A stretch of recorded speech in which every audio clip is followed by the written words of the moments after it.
Benenso, Badwam TV, Badwam Health Tips. Now, what you moon come a maternal depression, and no bonnet of Fadia Maye, and young dear debate. Now, Fasadama endpoint, Ushian Babia, Borum, Koshawa Pomudimon Sem, a teacher warriors can and Nama Memani free no, Papa Paco, Wa Bemanso, Coho, machine when you need a check. Kumia mu hwese bibia ye kama e ma no so infection haye pa wan hwe treating ne bedu penin fie so ore pa wo no na e problem aba o se bra no check him free the number was screen as a friend no na enene nkomo aside no friend any day any time this am na jo midnight e hode wa akora wada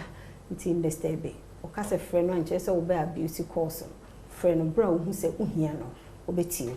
mini aba mata ale ono ana na ochi ya ne di nkomo afa maternal depression ho e wada braka polyclinic oba na so yemu akwaba ya dase se de no aka ye ne de ne se sankomo we de ehia fu e se ye part 2 kraka ho nti de ne causes a maternal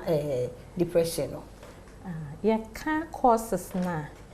essence akoye emma na affect wo mu ti e digina nneoma miensa so titru e ye 3 main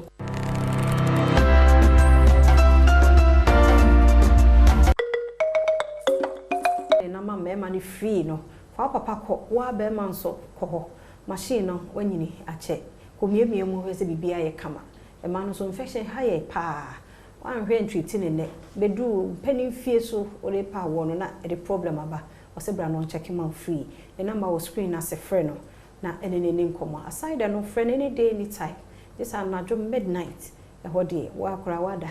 nti disturb. O ka se friend no nche se wo be abuse course. Friend bra who say uhia no obeti mini aba mata ale ono ana na ochi ya ne di nkomo afa maternal depression ho e wada braka polyclinic oba na so yemu akwaba ya dase se de no aka ye ne de ne se sankomo we de ehia fu e se ye part 2 kraka ho nti de ne causes a maternal depression no ya ka causes na essence akoye emma na affect wo mu ti edigina nneoma miensa so titru e 3 main causes edikan yesi hereditary and genetics na chese bia ebusua na ofri mu no ebia na obi enya saa ohaw ne pe yemfa nsa ne maami ana ne nana bi na ye de awo no ti ebeka se kakra wo moja ne mu nti bibi kakra bi konyane ne pe na atrigger na apija ne ho eno no etimi de ba ebiemu nso ye wo physical changes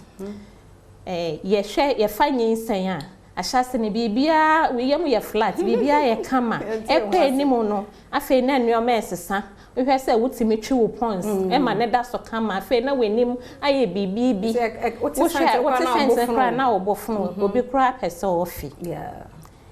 ebi nso ho a ohwe se de nka o hyehye ne faith na se nyinsan ti ne yemu aye kese obehya atare kese etimi ede saa ohaw no odwendwen ho ebi so ho hwe se de nanim ye smooth afi prekope ena yesi ekro ade echa yesi yam ade echa yesi say pimples ohwe na kokohwe nanim just ohwe ne tibia free suru kosi fom na sadia nsesa aba na otimi dwendwen ho etimi de depression ebre no esanse impem bebre ne ya especially first time mothers ya na just Adom nyawe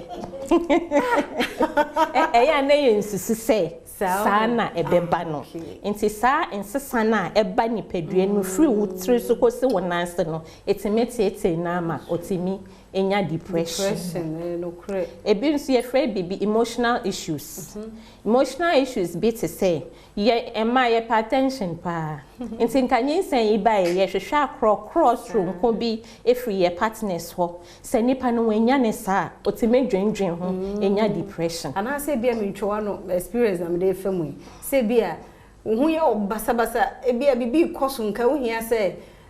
do nipa ni ntimenje ukuru ntimenje ya funo no de but nka on show okay anya cross fa ne nsanfifa we chi kakra bi onfa onso so wa funo kakra na we hu so mekuno dream ho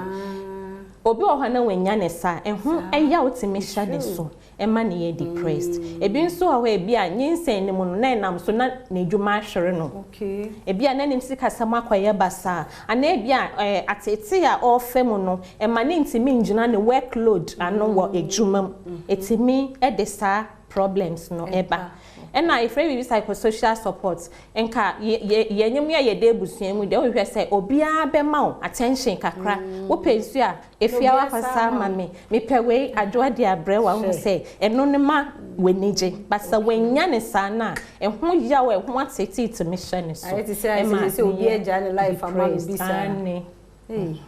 aduma ne so nyama we nyama ya mo kire beto aso enkomo we ye de pa se trimu de pa but ebeye nti enne no wo sua ihye no so sa fe na wo be ware a kai hu se onye slave say ya ati say ofu no enye flat say ya ti fe no show ti se be ya wunya maternal depression he say no so e condition nim say ye koye ni mo no wan hwe na ba so no ye ntreati anya ebi a baby ebe kono na anya sempa fasedama endpoint na daroma na yede abewram wo Adabraka Polyclinic no midin de afia amankwa atamaklumeda se omre no wadaje ochena nyame ya adom na ye wonkwa asa kan ye ho ebeto